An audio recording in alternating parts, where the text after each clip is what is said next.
এই তো ভাইজানের ফোন, এখন একটা টাকার বিল। হ্যালো ভাইজান, শফিক গুবারির নাম্বার না? আপনি কি ভাইজান কই? ওই যে শফিক আজকে যে ওই কয়লার খনিতে কাম করতে নামছিল না, ওই কয়লার খনিতে বিস্ফোরণ হচ্ছে। বিস্ফোরণ হয়ে আপনাকে শফিক মারা গেছে। সে তো আর নাই, কিছুক্ষণ আগে শফিকের লাশ উদ্ধার হয়েছে, তো ওইখান থেকে আমি ওর মোবাইলটা নিয়ে আপনাকে কল দিয়ে জানাইলাম।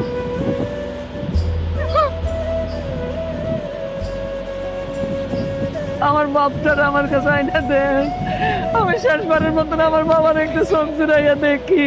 ভাইজানের লাশ আনতে এখন মেলা টাকা লাগে। আমি কই কি মা, লাশ জেনে আছে সে নিয়ে ফোন করুক। আমিও ছোট ভাইজানের সাথে একমত। আমি আমার বাজার না দেখে থাকতে পারব না, যত টাকা লাগে আমি আমার বাবার নিয়ে আসবো। আমার ছেলেটা সবার জন্য, সবার সুখের জন্য এখানে গিয়ে এত কষ্ট করে মরে গেল। এইটুক করতে পারবি না তোরা? তার জন্য এইটুক করতে পারবে না? ওই যে বিলের বিলের ছবি চোখ আছে না, ওইটা বেঁচে দিব। ঈদের যাওয়ানোর সময় ভাইজান জমি বন্ধ রেখে গেছে, এখন বাকি যতটুকু আছে সেটা যদি তুমি বেঁচে দাও, তাহলে আমার রেখার ভবিষ্যতে কি হইব? আমি ওই জমি বেচতে দিব না। তো কারো জমি, কারো কোনো টাকা পয়সা আমার লাগবে না। আমার ভাগের জমি টুকু আছে তো, ওটা তো আমার, ওটার মতো তোকে কারো হাত নেই। ওইটা বেঁচে দিব। ও বাবা, একটু বললাম আমার ছেলেরা একটু দেখি।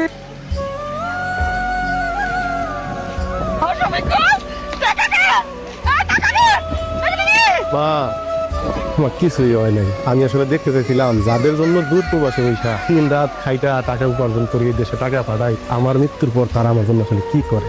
আমার লাশটা যে তোমার কাছে বোঝ হয়ে যাইব, এটা আমি স্বপ্ন কোনোদিন কল্পনা করি নাই। আমরা প্রবাসীরা না অনেক বোকা।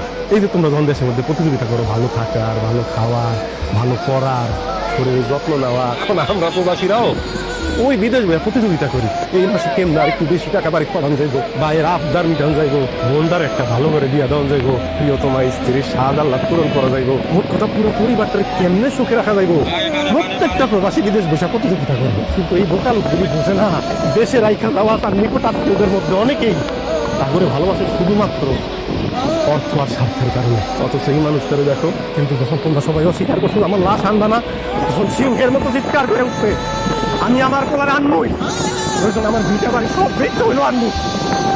এখন সে কিন্তু তাই করছে। এই জন্যই মনে হয় কবি বলছিল, মা কথাটি সত্য অতি, কিন্তু যেন ভাই মায়ের মতো মধুর নামটি ত্রিভুবনে নাই।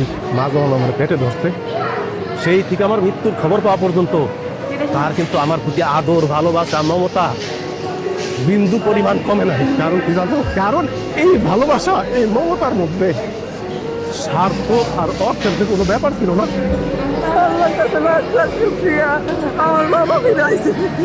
আমার বাবার আর কোনো জায়গায় যাইতে দিব না, কোনো জায়গায় না।